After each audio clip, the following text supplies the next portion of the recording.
colegas, reciban un saludo del presidente de México, Andrés Manuel López Obrador, y de todas y todos los mexicanos. México celebra que nuestra Asamblea General, a través de la acción colectiva común, conseguiremos hacer frente a los formidables desafíos que tenemos. La pandemia ha puesto de manifiesto la necesidad de un sistema multilateral fuerte y eficaz, y consideramos inaceptable que se cierren los espacios de la solidaridad más elemental entre los Estados. En cambio, nos enfrentamos a mayor desinformación, negación de la evidencia científica y repliegue xenofóbico de algunos sectores de nuestras sociedades. Esta crisis, sin precedentes, no puede superarse con acciones unilaterales o aisladas, sino mediante una renovada cooperación y genuina solidaridad internacional. Señor presidente, desde un inicio, México ha planteado la necesidad de garantizar el acceso equitativo y universal a medicamentos, vacunas y otros insumos médicos. Lo hacemos nuevamente con un sentido de urgencia, pues mientras el 33% de la población mundial en países de renta alta ya cuenta con al menos una dosis de la vacuna, solamente el 1.4% de los habitantes de países de bajos ingresos han tenido acceso a una vacuna. Repito, 33% en los países ricos, la población que ya tiene, 1.4% en los países pobres, los que han alcanzado una vacuna. Debemos impulsar que las vacunas sean consideradas como bienes públicos globales. Ello significa, en primer lugar, reconocer la competencia de la Organización Mundial de la Salud como la autoridad que certifica las vacunas. La discriminación o diferenciación existente en el reconocimiento de las vacunas pone en riesgo la recuperación económica y la eficacia de mecanismos como la plataforma COVAX. Por ello, México presentó ante el G20 una propuesta para que toda la comunidad internacional reconozca sin condicionamientos de ningún tipo las vacunas aprobadas por la Organización Mundial de la Salud. Es el momento de dar todo nuestro respaldo a la máxima autoridad sanitaria internacional. México contribuirá al proceso de reforma del sistema sanitario internacional para prevenir y atender oportunamente las próximas pandemias y las emergencias sanitarias que habrán de venir. De acuerdo con nuestras capacidades y considerando los importantes avances del programa de vacunación que ha implementado a nivel nacional el gobierno del presidente López Obrador, México ha sido congruente con lo que he dicho y ha donado vacunas a países hermanos de América Latina y el Caribe, como Belice, Bolivia, Guatemala, El Salvador, Jamaica, Honduras y Paraguay. Y trabajamos junto con la Argentina para proporcionar y facilitar la producción de vacunas en América Latina y poder suministrar vacunas a más de 17 países. El calentamiento global, por otra parte, es el otro gran desafío de este tiempo. México presentó a finales de 2020 su contribución determinada a nivel nacional actualizada, reiterando su apoyo al Acuerdo de París, así como su interés en trabajar en colaboración con la comunidad internacional. La contribución de México no solo tiene compromisos de mitigación, también tiene un fuerte componente de adaptación. Este componente reconoce la vulnerabilidad del país a los impactos del cambio climático y la urgencia de construir resiliencia frente a ellos. Por ello, las medidas de adaptación mexicana incluyen soluciones basadas en la naturaleza y enfoques de adaptación basados en los ecosistemas. Por ejemplo, el programa Sembrando Vida, promovido por el Gobierno de México, es uno de los programas de reforestación más amplios del mundo. Hasta ahora se han sembrado 700 millones de árboles, lo cual no solo permite combatir la degradación ambiental, sino que ayuda a generar oportunidades de empleo digno y restablece el tejido social. Señor presidente, México felicita al secretario general Antonio Guterres por su designación para un segundo mandato y por su informe Nuestra Agenda Común. Quiero dejar constancia del respaldo de México a algunos de los cambios sugeridos en el informe que coinciden con la visión que tenemos acerca de cómo revitalizar las Naciones Unidas. La reconstrucción de nuestras sociedades afectadas por la crisis de toda índole de los últimos 20 años depende de la capacidad de relanzar la solidaridad entre los Estados. Se trata de un nuevo contrato social fundado en las obligaciones que hemos asumido a favor de todos los derechos humanos.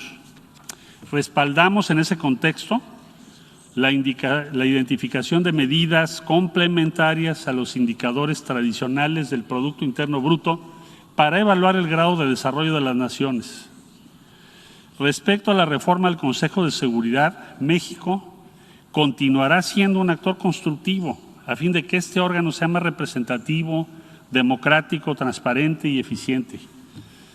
La pretendida creación de nuevos asientos permanentes es contraria a la igualdad soberana de los Estados y a los principios esenciales de la democracia. Una reforma que incremente únicamente los asientos no permanentes, con mandatos de largo plazo y con posibilidad de reelección inmediata es viable y representaría un cambio de fondo en el funcionamiento del órgano a quien encomendamos el mantenimiento de la paz y la seguridad internacionales. Ante la frecuente parálisis del Consejo de Seguridad para cumplir con su responsabilidad en conflictos, especialmente cuando se cometen atrocidades masivas, México, junto con Francia, ha propuesto que se regule el derecho de veto de los 5 miembros permanentes. Más de 100 estados nos respaldan en esta iniciativa que vamos a continuar impulsando. Durante su actual participación en el Consejo de Seguridad, México ha actuado de manera congruente con sus principios de política exterior. Hemos promovido ante todo la protección de civiles, el acceso humanitario sin barreras, el cumplimiento irrestricto del derecho internacional humanitario y la participación efectiva de las mujeres en los procesos de paz. Hemos buscado reducir el sufrimiento humano y poner a las personas en el centro de las acciones del Consejo de Seguridad en situaciones tan diversas como Afganistán, Myanmar, Siria, Tigray, Yemen, solo por mencionar algunos. Continuaremos llamando la atención de la comunidad internacional sobre el comercio irresponsable de armas y su tráfico, así como el vínculo con el incremento de la violencia, los homicidios y la comisión de crímenes de alto impacto que afectan la seguridad de los ciudadanos y limitan sus posibilidades de desarrollo.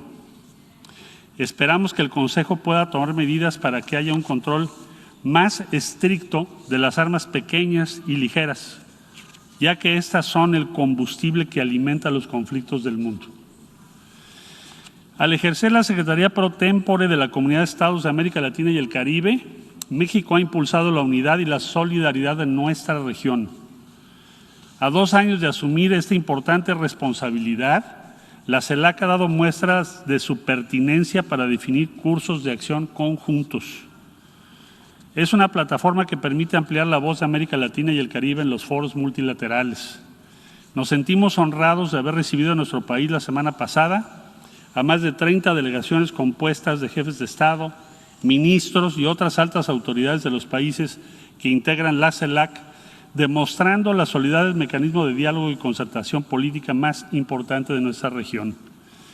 México expresa su beneplácito por el inicio del proceso de negociación y diálogo entre el Gobierno y la Plataforma Unitaria de Venezuela, facilitado por Noruega y cuyas reuniones se llevaron a cabo en nuestro país. Consideramos que es a través del diálogo y la negociación que se encontrará una solución por los venezolanos sobre el futuro de Venezuela. En ese tenor, y ante la severa crisis económica y sanitaria a nivel global, resulta impostergable poner fin al bloqueo económico contra Cuba. En lugar de medidas unilaterales, debemos poner en marcha medidas de solidaridad y apoyo mutuo para impulsar el crecimiento económico y el desarrollo.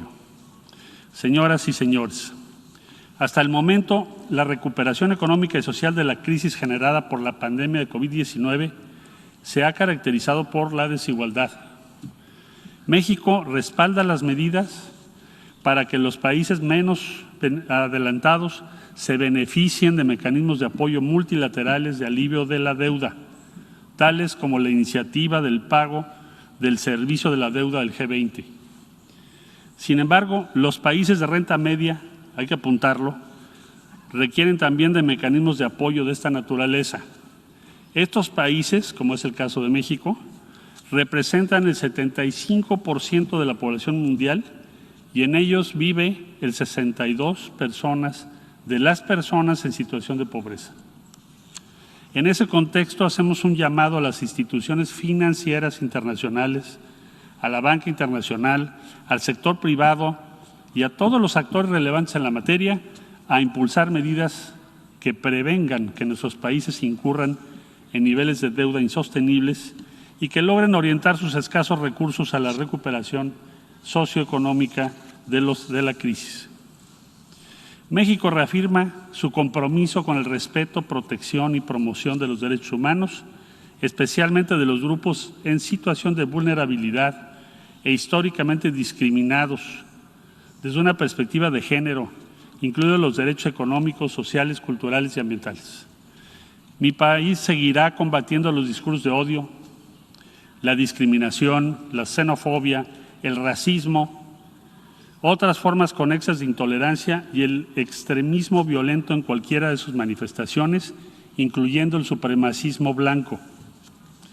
Nos hemos comprometido con los objetivos del Pacto Mundial para la Migración Segura, Ordenada y Regular y del Pacto Mundial sobre Refugiados. La migración no es un fenómeno pernicioso, por el contrario, todas nuestras sociedades se han visto beneficiadas en determinado momento de su desarrollo histórico por la contribución de los migrantes. Es responsabilidad de todos respetar y defender los derechos humanos de todas las personas, sin importar su calidad migratoria. Para contar con flujos migratorios seguros, ordenados y regulares, la cooperación internacional es elemento crucial para que las comunidades de origen, tránsito y destino desarrollen sus capacidades sin tener que recurrir a la migración. México es un país con una larga tradición de solidaridad y apoyo a personas que necesitan asistencia por razones humanitarias. Es por ello que hemos otorgado protección internacional a cientos de personas de Afganistán que se encontraban en situación de extrema vulnerabilidad, particularmente a mujeres y niñas.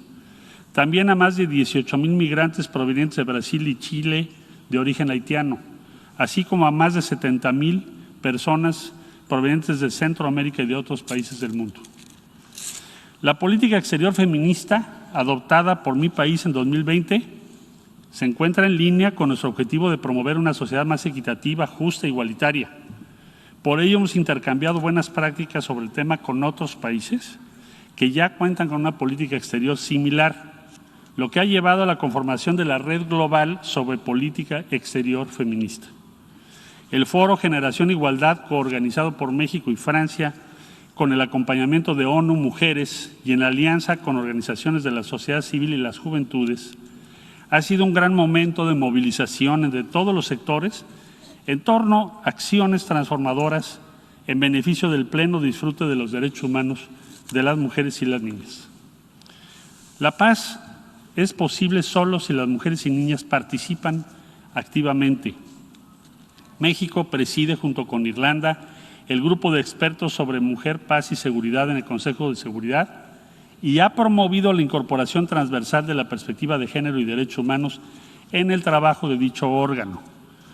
Señor presidente, México estuvo en la fundación de la ONU hace 76 años y sigue comprometido con sus principios y con la carta que le dio origen.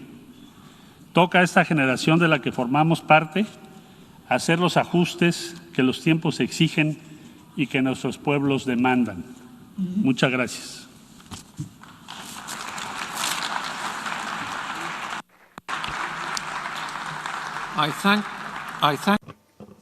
Gracias al ministro de Asuntos Exteriores de México por su discurso.